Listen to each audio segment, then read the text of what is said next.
If you guys are struggling in the lower ranks of competitive and just can't improve at all, this video is for you because I've developed the best routine to help you guys go from a bronze level to an Unreal Pro player level. In this video, I'll be covering the best creative maps you need to use to warm up, the best drop spots you should be landing at, and also the best settings you need to use at the end of the video. Before we jump into the video, if you guys haven't already, make sure you guys hit that like button and subscribe to the channel. It would also help me if you could use my creator code Gloomzy in the item shop when you buy anything, especially the new Futurama Fortnite skins. With that being said, we're gonna jump straight into it and let's go. Every single pro player in the world has a warm-up routine to improve their aim and mechanics before they actually play Fortnite.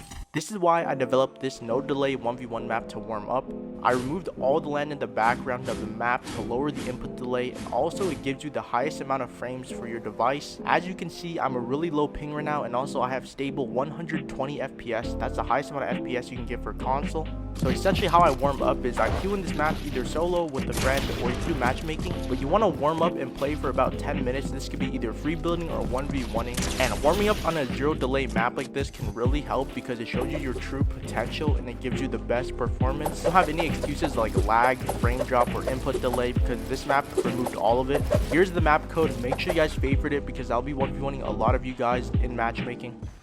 So once you guys have finished warming up and you guys are ready to play Battle Royale, tournaments, or any ranked game mode, you need a designated drop shot you land at and you know in and out so you won't die off rip. I'm going to show you guys my drop shot that I've been using to get $1,700 in Fortnite earnings this season alone. The drop spot is located near the bottom of the map between Steamy and Kenjutsu. It's a split drop spot that consists of a hut and 2 towers. The reason why it's such a successful drop spot for many players like myself, first of all, it has 10 shield barrels you can pop along the way. This ensures that you won't have to use any of your shields and you can save them for endgame. There's also a slurp truck that gives you another 100 HP or shield if you need it for your duo. It's a really good duo drop spot as well. There's also good farming materials here. There's a bridge with a bunch of metal. You and your duo can probably cap out on metal. And as you guys know, metal is the most scarce resource in all of Fortnite. It's also the best. Wood and brick you can find scattered across all of the map from the trees and the rocks, but metal are only at certain spots. Now I'm going to show you guys how I loot this from start to finish. I'll land here at the hut. This is the first place I land at. Then just loot all this. There's going to be a chest right here. There's also a chest up here. There's a cooler right here. There's 3 barrels underneath the stairs right here. You want to mine them all. And just remember not to pop any shields unless you're contested by somebody. Then you can talk to the AI, which gives you even more stuff. Get this. And once you are done, you can head out. You can get the vegetable crates if you want to and the ammo crates.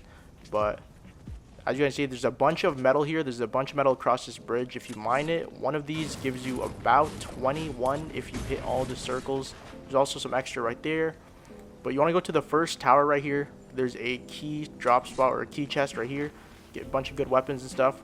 4 more barrels right here. You can pop these with your duo so you don't have to pop the slurp truck down there. But if you guys just land together. So you pop all of that. There's brick and wood everywhere. Let's get the shotgun. There's a porta potty right here. So you go up here. You get the chest. You can mine down. Get the ammo crate as well. And then get the other chest.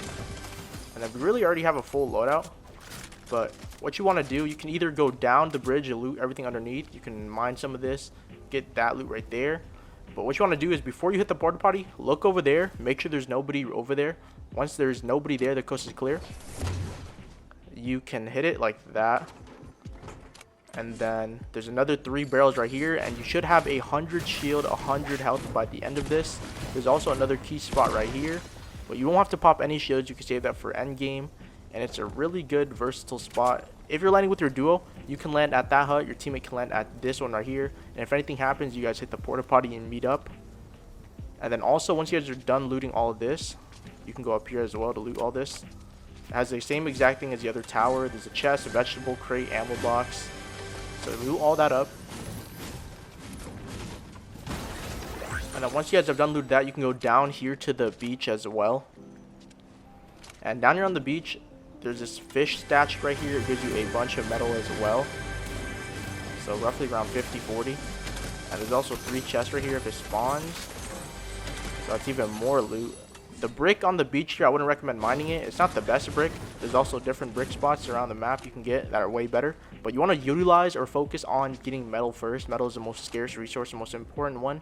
And this split drop has a lot of metal in it. So you can loot this as well. But yeah, don't really push towards this side. This is kind of Kenjutsu side over here. You want to stick to the split drop unless you're looking for a fight.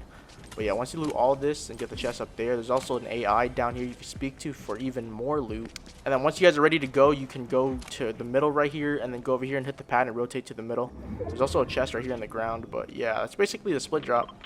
If you guys want a full guide on what settings you should and should not be using, make sure you guys check out the latest video right before this one. I actually go in depth and help you guys find your perfect settings if you guys don't like these. This video will just kind of explain my settings. But the first page here, we have 120 FPS.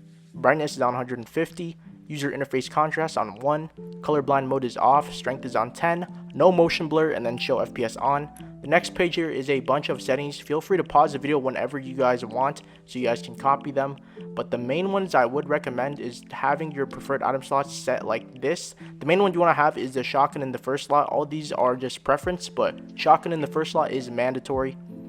But then moving back here, you also want to turn off all these replays right here so you don't have any delay. Well, you guys won't have no delay, but it'll help reduce the delay on console. Have low input latency mode on. And then over here, I have confirm edits on release on for edit and both reset. This is preference, but I feel like you can reset and edit really fast if you use this. I've used both edit on release and reset on release ever since they first came out for a controller, and I've just been practicing ever since, and I feel like I've got a good hang on both of them now. But the next page here is the reticle and HUD scale right here. My HUD scale is set at 60% with all these options on except for the last 3. And then up here for the reticle, I have it on, reticle ammo indicator off. Damage number is list, hit and icons, and then my damage scale number is 125%. And then going on to the gyro or gyro settings here, you want to turn everything basically off. You don't want to have any of this on. This adds more delay. Wait, let me just fix it myself actually. I don't have... There you go. So yeah, have it all off. Same thing goes for the keyboard settings unless you're a keyboard player, but I have all mine to the lowest, everything off. This will help reduce even more delay. And then going on to the actual settings here, we have the first page. For the input, controller auto run on. This makes it super easy for controller players. Build immediately, builder pro. This makes you build a little bit faster. Edit slide hold time is going to be at the lowest. Slide hold time is going to be a little bit higher than that at 0.035 seconds. And then for the pitch camera axis here, I just have it on pitch. I don't really know what it does, so I don't really touch that. And then vibration is off. You definitely do not want to have vibration on. It makes your controller shake, and it's really bad for your aim. And then for sensitivity here, I have 5.5 for look and aim. My build mode is at 2.1. My edit mode is also at 2.1. These are the multipliers. My horizontal and vertical look options here are both set at 43%. This means it is multiplied 2.1 for both of them, and it makes it a little bit faster. For boost, I did change my sensitivity. It is now at 1% boost for horizontal and vertical. I feel it makes me play a little bit faster, but not too inconsistent. And then for boost ramp time and instant boost when building, I have both of those off. And then now for the ADS sensitivity, I play 11:11 for both horizontal and vertical look speed. And then I play without boost on that, no boost ramp time. And then for look dampening time, and I have it at 0 seconds. Look input curve is on linear. I've tried both linear and exponential, and I still think linear is a little bit more dominant.